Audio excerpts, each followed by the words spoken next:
So hi everybody, my name is Allison Benegas and I'm a fourth year medical student on my adolescent medicine rotation from the University of New Mexico. I'm going to be going into obstetrics and gynecology. So I specifically wanted to talk a little bit today about the initial reproductive exam and contraception options for adolescents and how to speak to them about these topics. So some objectives that we're going to cover today. Have you ever wondered how to feel comfortable when performing an initial reproductive female health evaluation? Explain the importance, scope, and goals of an initial reproductive health visit. Effectively describe contraception options to adolescents or help adolescents obtain emergency contraception. So those are the objectives and goals we hope to cover today, and hopefully by the end of the presentation, you'll have a better understanding and be able to answer that. I'd like to make this as interactive as possible, so throughout I'll ask questions and ask for your feedback, as well as you can ask questions at any point and don't have to wait till the end. So why is this important? It's really important because as a adolescent comes in for their first visit, especially for a reproductive health exam, they're going through a certain point in their life as their body is changing. It's hard enough to cope with it themselves, let alone talk to somebody they don't know. So this initial visit is important to build that patient-physician relationship, build trust, and allow you to do some counseling. It's important to let them know their confidentiality and consent statements. So it differs in each state, and it's important to know your state laws. So here in New Mexico, we do not require, for adolescents, we do not require the parent to consent for STIs, sexually transmitted infections, pregnancy, or contraception options, but we always encourage the teen to discuss this with their parent. And it's important if the parent has come to this initial visit with them to let them know and come in to hear this confidentiality and consent statement. The confidentiality statement lets the teen know that everything they say is confidential. We're not going to be reporting this, but you need to let them know that anything about harming themselves or other people or putting anybody in danger has to be reported so that they know what they are able to discuss confidentially, and what they can do about that. So when do you do this? According to the American College of Obstetricians and Gynecologists, they've now recommended that the first initial visit should be at 13 to 15 years of age.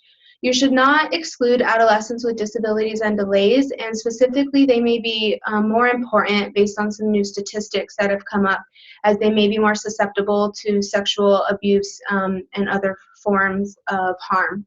So the scope definitely depends on the individual, their past medical history, any symptoms they're having, whether they are currently sexually active, and what they're using for different forms of contraception or what they've experienced in their life. Secondary to this age range, 13 to 15, you're going to see people at different early, middle, or late puberty. So it's important to talk to them about what they're experiencing and what is normal, and we'll kind of talk a little bit more about that as well.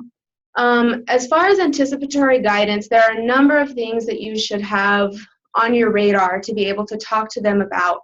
Each of these topics could be a whole nother discussion in themselves. Today we're going to specifically be speaking about pregnancy prevention, but important to know that rape prevention is always good to know references, resources, and how to help others, as well as just normal development and STIs. It's really important. So what makes it an adolescent-friendly environment? I'll give you some time to maybe give some feedback.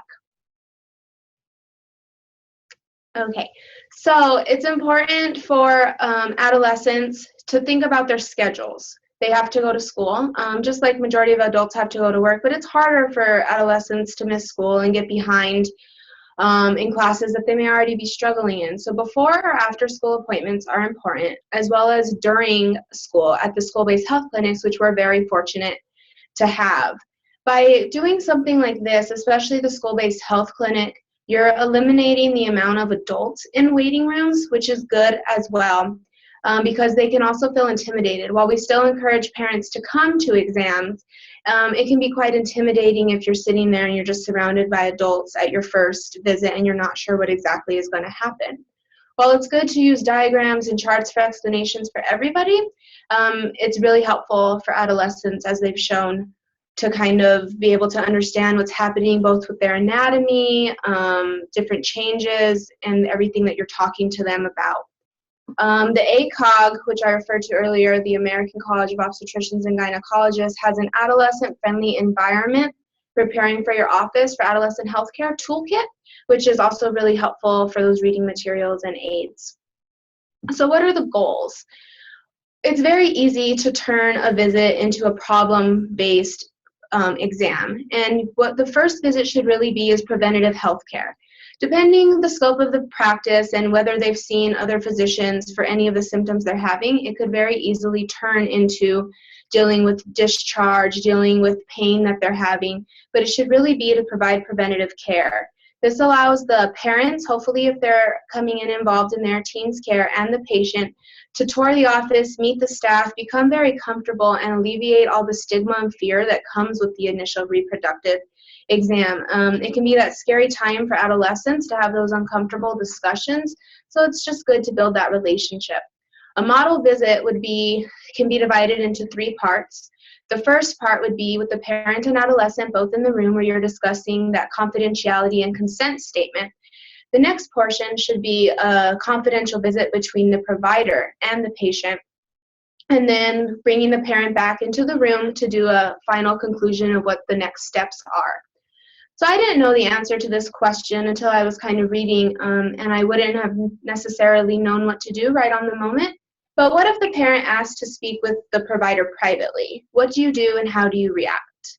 I'll give you guys some time to provide some feedback of what you think or what you've done in the past.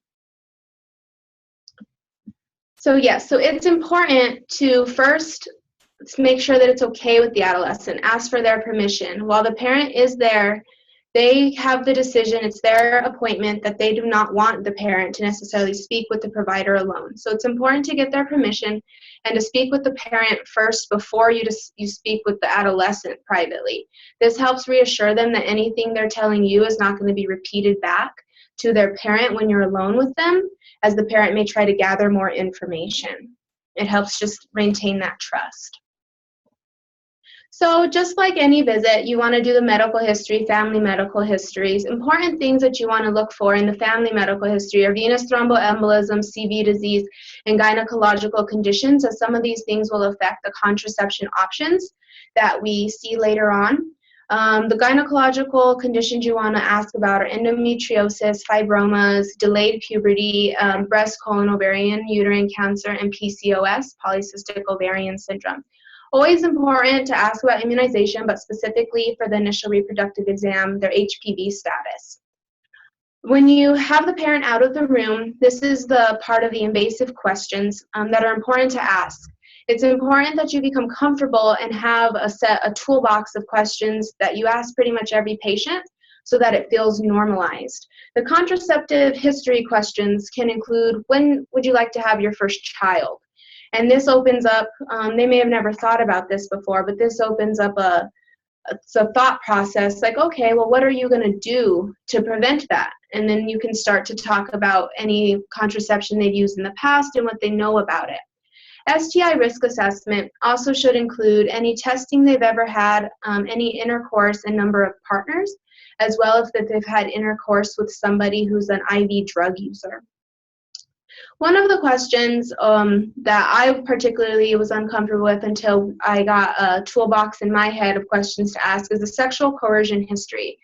It's really important because 47% of females aged 15 to 19 have engaged in intercourse. And of those, according to the 2011 Youth Risk Behavior Surveillance Report, 9% reported experiencing dating violence and 12% reported forced sex.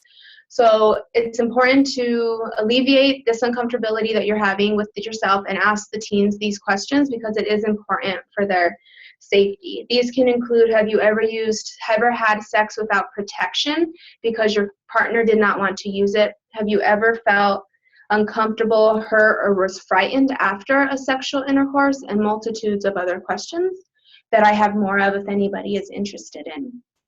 On the physical exam, it's important to reassure them that an internal pelvic exam, which is the biggest fear and stigma that carries with the reproductive exam, may not be needed. A pap smear is no longer indicated at first intercourse, but is indicated at 21 years of age. And that's important to reassure them and talk to them about the difference between a pelvic exam and a pap smear. If they're having symptoms, of course, you'll need to let them know that you probably will need to do an exam. A general exam needs to be done, as well as a visual breast exam. Let them know what's normal, abnormal, and anything they should be looking for. And again, that external, not internal, genital exam may be indicated. What screening labs need to be done? So we talked about how the pap smear is not needed until 21, but if they've ever had intercourse, you need to do a chlamydia and gonorrhea screening. It can be done in the urine as long as it's a nucleic acid amplification technique. While the vaginal swab pathogen is more sensitive, it's been shown that for adolescents, they are both perfectly acceptable. If they are sexually active, HIV needs to be drawn at least once in their lifetime. So that's the initial reproductive visit. If anybody has any questions before we move on, just let me know. So going back to those anticipatory guidelines, we're going to be talking about specifically pregnancy prevention. So we have this case. A 14-year-old female comes in with her mother for an initial reproductive exam. During the portion of the visit without the parent, she discloses some important information. She had sexual intercourse for the first time 2 days ago. What do you tell her? What should your face reactions be, and what are the first things you should tell her? Yeah, so some of the important things you want to tell her is, thank you for telling me this private piece of information and feeling comfortable enough. Reassure her that you're there to listen to her and help her through this. You want to talk to her about all of the history that we discussed, including her STI risk assessment, contraception options, what she would do if she became pregnant, her menstrual cycle, and what she knows about sex, pregnancy, and her options. Does she need emergency contraception, and do you know what you can provide for her?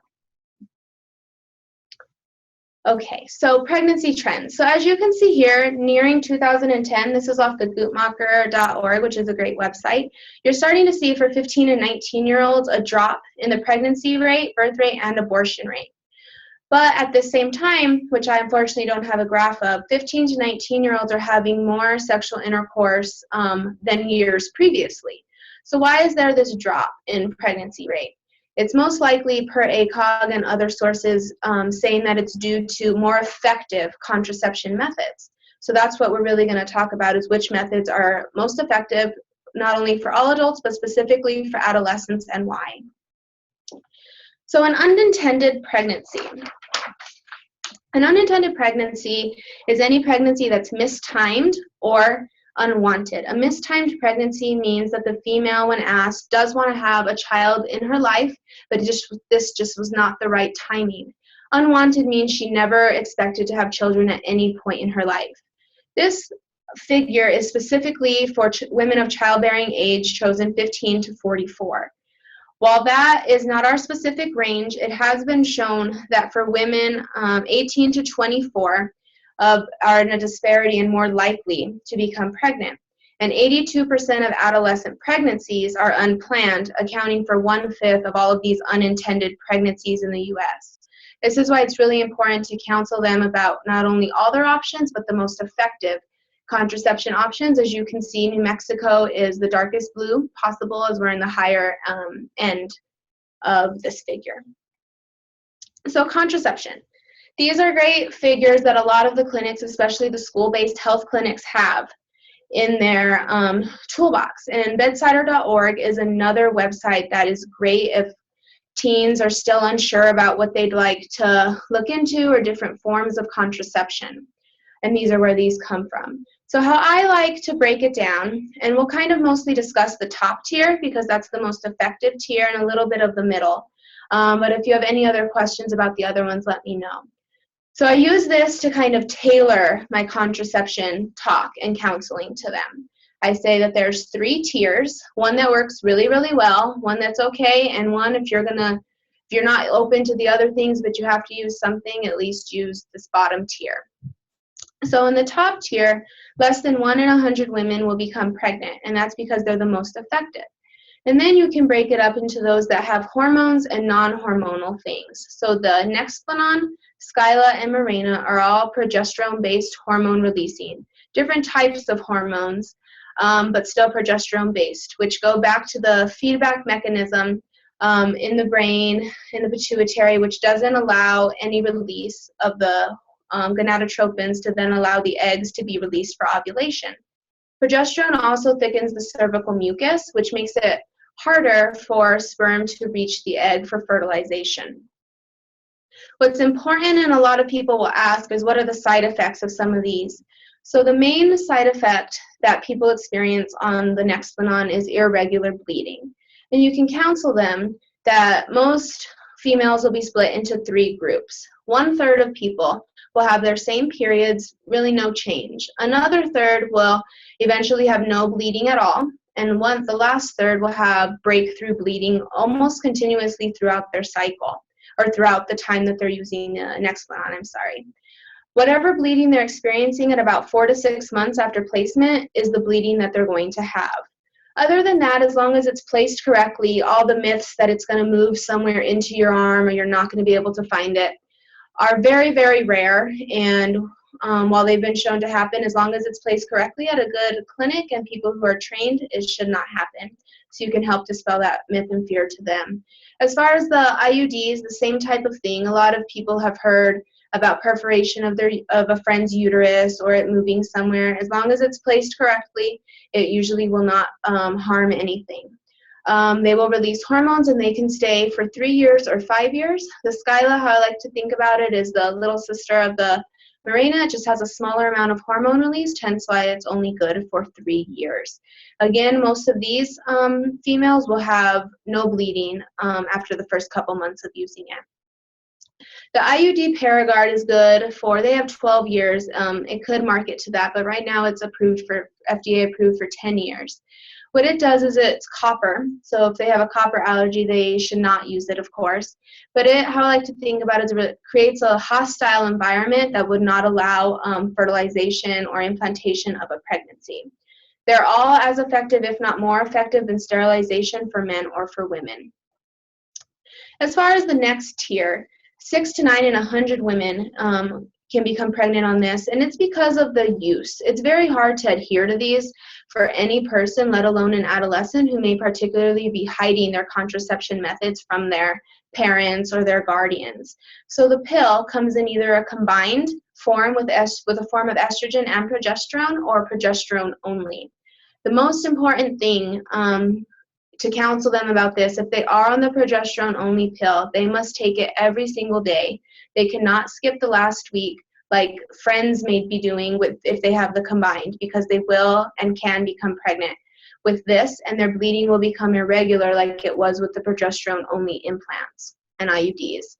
A lot of people don't understand that and come back in with a positive pregnancy test. The patch, the ring are both a combined form and release a small amount of both hormones to help suppress ovulation. And then you have a breakthrough, or you have a week where you don't use anything to allow withdrawal bleed. The Depot shot is the only one that has actually evidence-based medicine for shown that it does cause some weight gain, because that's another myth or fear that people will come in asking if they're going to gain weight. The bottom ones, of course, you always have to use condoms for STD protection, and there's the different methods if they're not open to any other forms, but 12 to 24 in 100 women can become pregnant off of these methods. So the long-acting reversible contraception, which was the first tier, which was the most effective, has been shown that they're going to continue to use it the most at 12 months, 86%, and they have a 22 times lower unintended pregnancy rate compared to the short-acting, just because of the adherence to the use. When they're offered, and a large study was done, and adolescents were offered removing all costs, all barriers of effectiveness, and with proper counseling, 2/3 of them desired the LARC methods compared to what they're normally used to, such as hearing about condoms and pills, other things like that.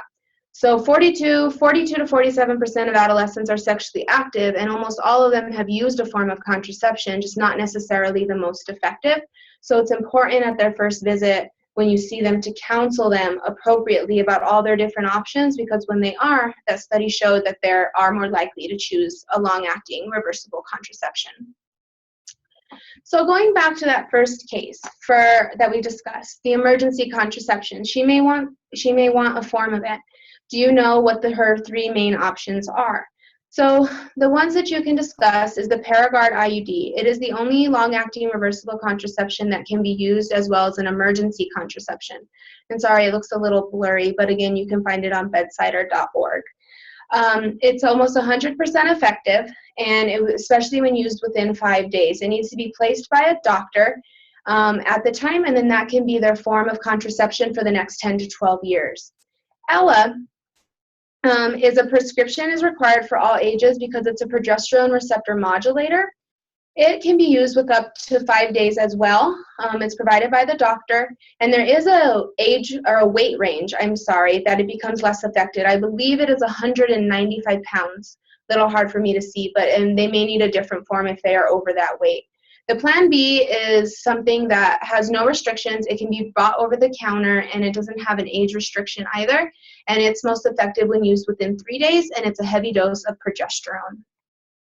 So in summary, I hope at this point we covered some of the objectives and that you feel more comfortable discussing a reproductive health visit, that you're less intimidated to ask some of these invasive questions, as well as to perform the important contraceptive counseling for adolescents, including their emergency contraception option.